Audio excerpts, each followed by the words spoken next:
আসসালামু আলাইকুম। Welcome to New Roots hair skin and laser centre. আশা করি সবাই ভালো আছেন, সুস্থ আছেন। হেয়ার ট্রান্সপ্লান্ট যখনই চিন্তাটা করি, তখনই দেখা যায় মাথায় অনেক ধরনের চিন্তাভাবনা আসে। কারণ আশপাশ থেকে আমরা অনেক ধরনের ভুল তথ্য পেয়ে যাই। যে আসলে হেয়ার ট্রান্সপ্লান্ট কি আদৌ কার্যকর কিনা, অনেক ব্যথা হবে, অনেক ধরনের ভুল তথ্য থাকে বা একটা মিসকনসেপশন থাকে, যেটাকে আমরা মিথ বলি। আজকে এই ভিডিওতে আমি সেই মিথসগুলোকে বাস্টেড করব, অর্থাৎ আপনারা এই ভুল ধারণাগুলো আসলে সঠিক কিনা বা সঠিক কোনটা সেটা জেনে যাবেন। হেয়ার ট্রান্সপ্লান্ট কিন্তু আমাদের জন্য অনেক লাইফ চেঞ্জিং, সেটা হোক পুরুষ হোক মহিলা।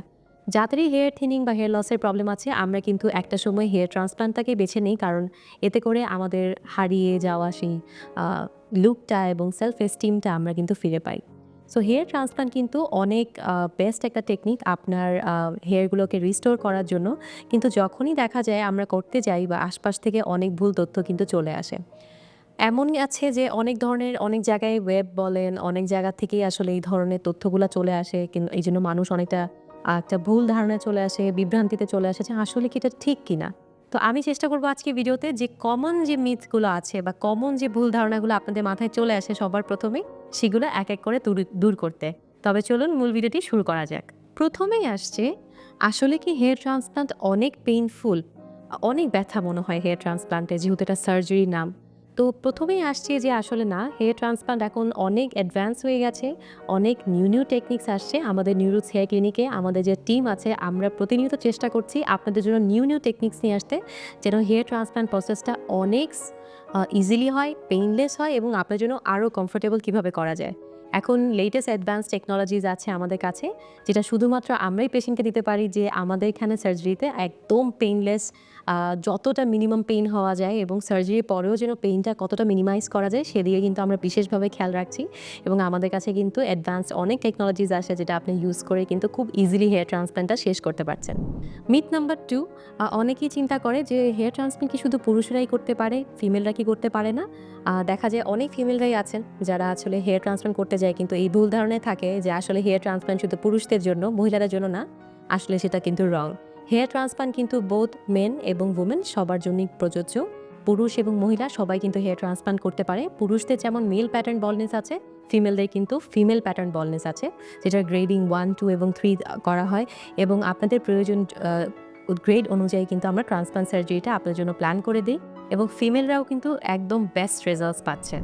এবার আসছি মিথ নাম্বার 3, হেয়ার ট্রান্সপ্লান্ট করলে কি ব্রেনের ক্ষতি হয়?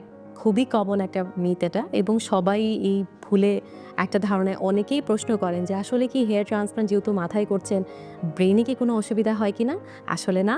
হেয়ার ট্রান্সপ্লান্ট প্রসেসটা আমরা যখন করি, আমরা খুবই সুপারফিশিয়ালি থাকি, স্কিনের অনলি ডার্মিস লেয়ারটাই ইনভলভ হয়, এবং এত সূক্ষ্ম আমাদের যন্ত্রপাতি ইউজ করা হয়, একদম অ্যাডভান্স কিছু ইনস্ট্রুমেন্টস এবং টুলস আমরা ইউজ করি আমাদের নিউরোস হেয়ার ক্লিনিকে, যেন পেশেন্টের কোনোভাবেই আমরা স্ক্যাল্পে ডিপে না যাই, এবং জাস্ট উপরের লেয়ারই যেখানে হেয়ার ফলিকেলগুলো আছে, আমরা শুধু সেই লেয়ারই কাজ করি।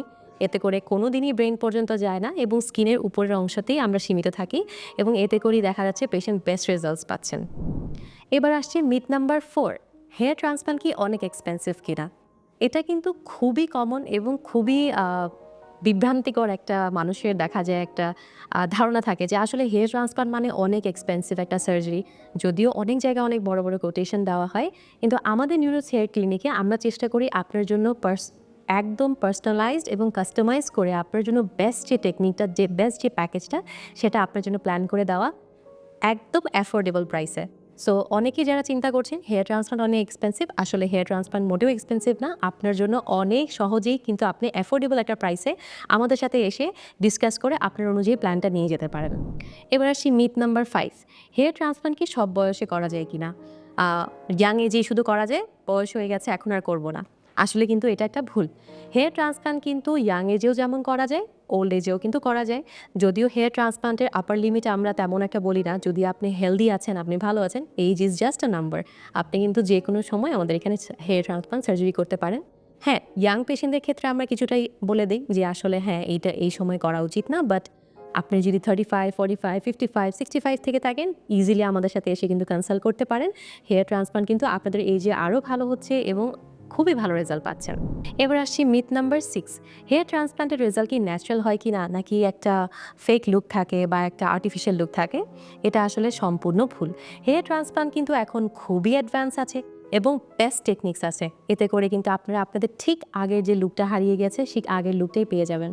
আমরা নিউরো হেয়ার ক্লিনিকের টিমে যখন আপনাকে অ্যানালাইসিস করি, আপনারা যখন আমাদের কাছে ভিজিটে আসেন, আমরা কিন্তু প্রথমেই আগে আপনাকে ভালো করে অ্যানালাইসিস করি এবং দেখি আপনার আগের লুকটা কেমন ছিল।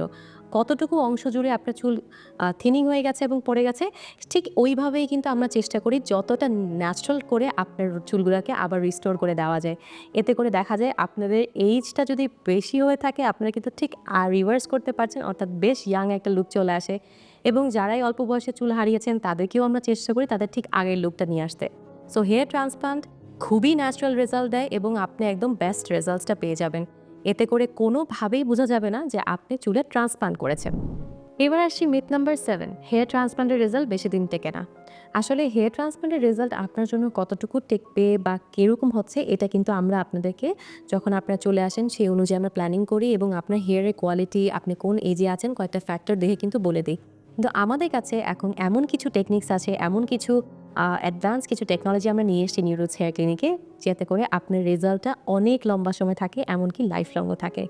তো আশা করি আজকের ভিডিওতে আমি আপনাদের যে ধারণাগুলো আছে, মিথসগুলো আছে, এগুলো আমি আপনাদেরকে ভালোভাবে ক্লিয়ার করতে পেরেছি। তারপরেও আপনার কাছে যদি কোনো ধারণা থেকে থাকে যেটাতে আপনি চিন্তা করছেন আমি আজকের ভিডিওতে কভার করিনি, আপনি কিন্তু আমাদের কমেন্ট সেকশন বক্সে কমেন্ট করতে পারেন। আমি চেষ্টা করব এগুলো আপনাদেরকে ক্লিয়ার আউট করতে। আর আপনারা যখন প্ল্যানিং করছেন আপনারা সরাসরি কিন্তু আমাদের সাথে এসে কথা বলে একদম ডিটেইলস একটা ডিসকাশন করে কিন্তু হেয়ার ট্রান্সপ্লান্টটা প্ল্যান করতে পারেন। এতে করে আপনার জন্য কিন্তু আরও ইজি হবে এটাকে কিভাবে প্ল্যান করার জন্য। আর আমরা তো আছি আপনার সাথে সবসময়, যেন আপনার জন্য বেস্টটাই আপনার সাথে প্ল্যান করে দেওয়ার জন্য। তো আশা করি আজকের ভিডিওটি আপনাদের ভালো লেগেছে। ভিডিওটি লাইক এবং শেয়ার করতে ভুলবেন না। ধন্যবাদ।